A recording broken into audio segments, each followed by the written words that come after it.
My name is Andrew Tan, and I'm a heritage consultant.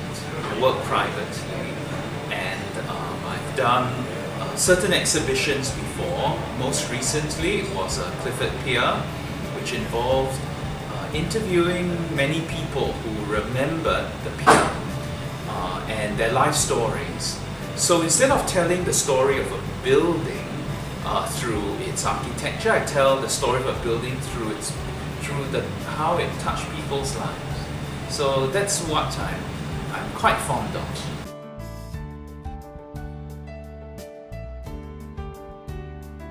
Maritime heritage. Well, of late, I managed to find funding for a person to recreate Singapore in the 1950s.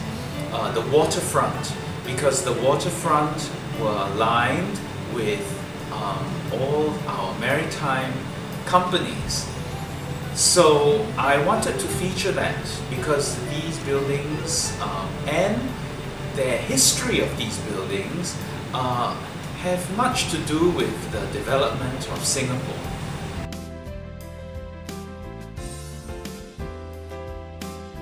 Well, I of course, it's been a long while since I've been to school. I've looked at your textbooks, but I suppose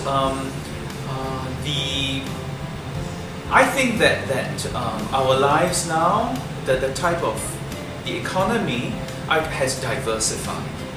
Whereas if you look at the economy of Singapore from the time of Raffles until recently, until the 60s, we were a maritime island, and our ancestors all came here linked through the port. So there was that connection. But from the 60s onwards, this country went industrialized. They brought in multinationals, and they went into manufacturing, and they went to a lot of other fields, which are not. Whereas the generations before us, if you wanted to go out and work, you had to work in something that is related to the port. So that's the immediate connection. I've lost that.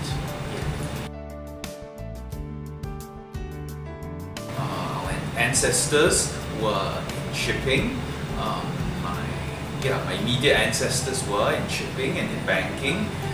They were compradors. They worked with the British companies as well as with the Dutch companies as well. And so after that, through shipping, they went into rubber and tin. They had to do things for the sultans of Malaya.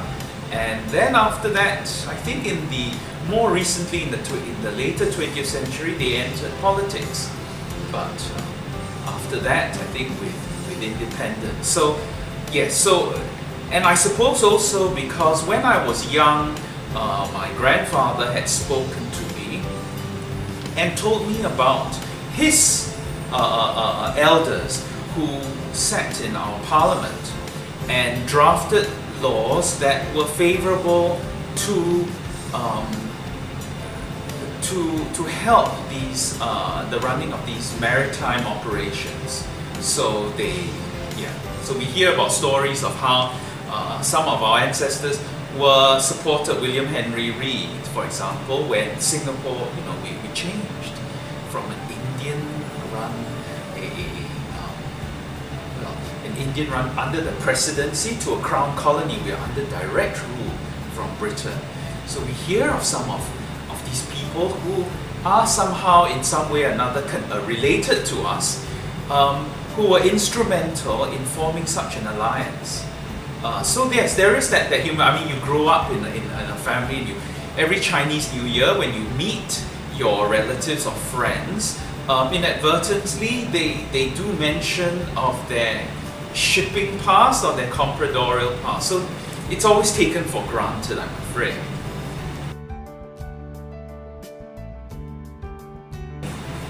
Well, I would advise that they speak to their grandparents, especially those in the circumstances of how they came here to Singapore.